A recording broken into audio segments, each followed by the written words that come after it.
Madam President. Senator from Tennessee. Thank you, Madam President.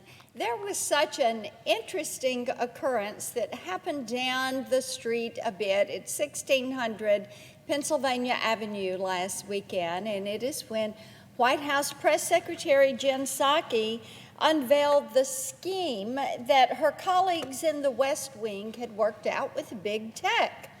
Well, what they are setting about to do is to remove and I'm quoting her, problematic content from Facebook and other digital platforms. That is right.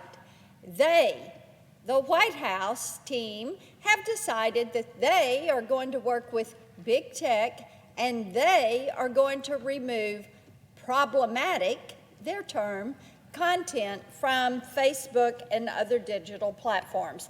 Now, I am certain that the White House was very confident that the press would treat this rather bizarre admission like they have treated other blatant oversteps coming out of this administration.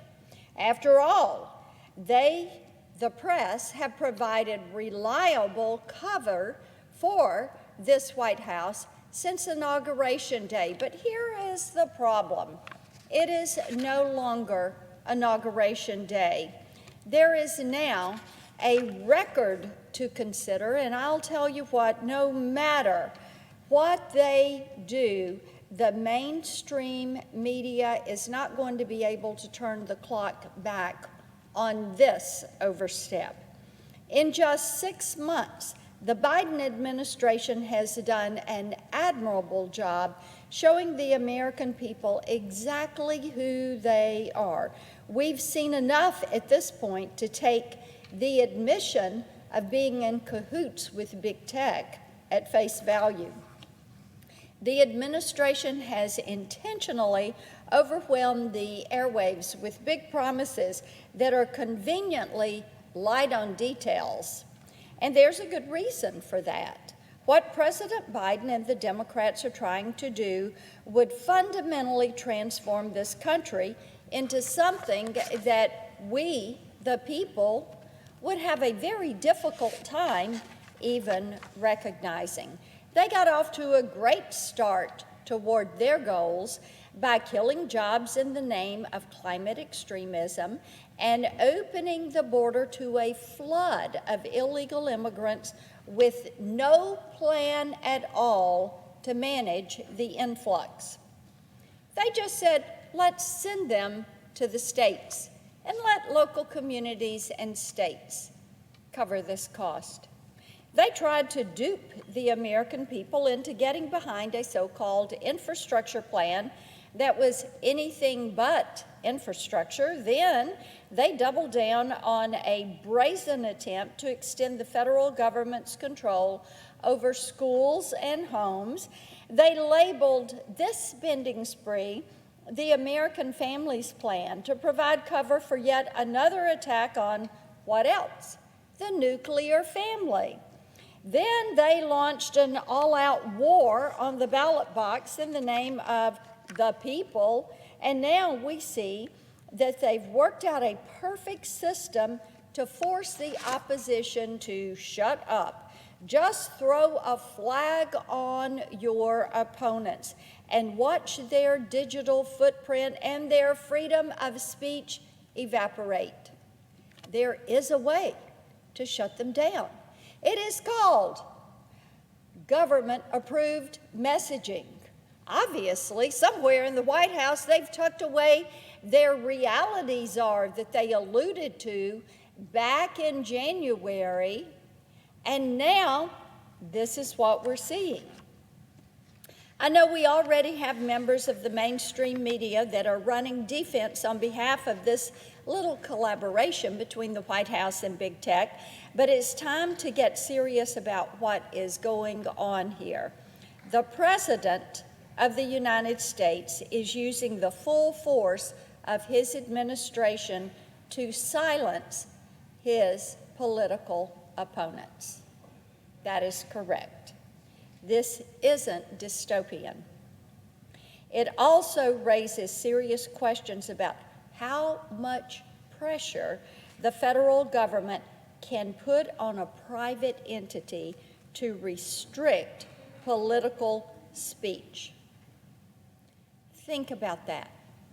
This administration, working with big tech, is going to deem certain messages government approved and others as being open to censorship. It is indeed a complete violation of the trust the American people put in Joe Biden when they sent him to the White House. But as the new majority has made clear, to tear down and rebuild the United States in their own image is something that is a goal. And in order to do that, they attack the foundation.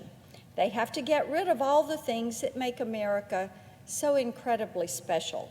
Our commitment to safety and security, the importance of the family, and the near sacrosanct promise of free speech and open debate. They've gotten off to a pretty good start, those Democrats, but for their vision to take hold, the Democratic majority must convince a critical mass of their countrymen to adopt their same narrow viewpoint.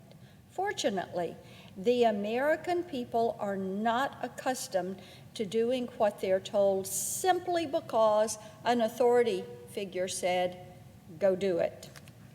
Here is a quote that former President Reagan made regularly, and I know we have heard it and seen it on this floor several times so far this year. Freedom is never more than one generation away from extinction. It has to be fought for and defended by each generation.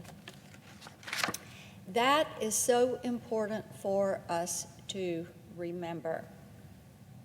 It is important because it is something that we are seeing really kind of lived out right now. We have to take this as something of a warning when you look at the steps this administration is taking. If anything, they are taking these steps to see just how far they can push the limits of democracy. How much will the people take? How much freedom are they willing to give up? Just about every single policy coming out of this White House has been used by the Democrats as a weapon to diminish freedom in the name of a pre-approved socialist fantasy. And in that fantasy, there is no room for free speech or dissent. Censorship becomes normalized. It's expected. Collectivism replaces individualism. The philosophies of democracy and self-determination fall victim to the moving goalpost of a living constitution, and freedom is reduced to an outdated trope that only the unenlightened cling to. Madam President, I wonder, how many people in this country do you think actually have that as a goal? How many do you think are wanting to give up their free speech and their freedom and hand it over to the government and let the government decide what they're going to give back to them, how much freedom they're going to allow them to exercise over their daily life, over their children's education, over the education that they want to have, or the job they want to have, or the home they want to live in, or the car that they want to drive.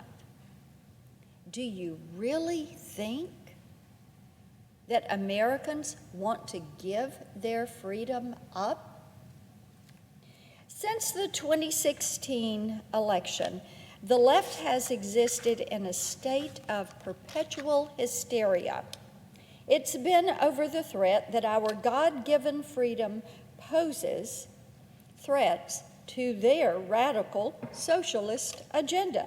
But instead of taking the conventional route of persuasion, They chose a high-pressure guilt campaign to force people into a prepackaged American experience. They want everyone marching in line with the daily talking points because we want calm, they say. Democracy is too messy. It's too unpredictable. No one wants to exist in that system, they say.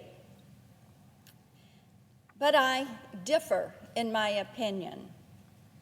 Yes, it's messy, but this big, beautiful, diverse mess is what sets this country apart. It makes us strong and successful and unites us under the common cause of freedom. And as we're all well aware, it has also turned this shining city on a hill into a magnet for criticism from nations foundering under the disastrous consequences of their great socialist experiments. I would implore my colleagues on the other side of the aisle to stop trying to fit in with these failing systems. Stop diminishing the cause of freedom because it inconveniences you. Abandon your fear of open debate. This constant refusal to engage says much more about the strength of your policy positions than it does about ours. Above all, stop ignoring the American people. They didn't vote for this. They do not want this. And it is so interesting to me every weekend to go home and listen to Tennesseans who talk about the changes that they have seen in the Democratic Party and the policies that are coming forward, that they're rejecting because they do not want to give up their freedom. They are willing to fight for their freedom so that their children and their grandchildren know the promises of the American dream and have the opportunity to live their lives in freedom. I yield the floor.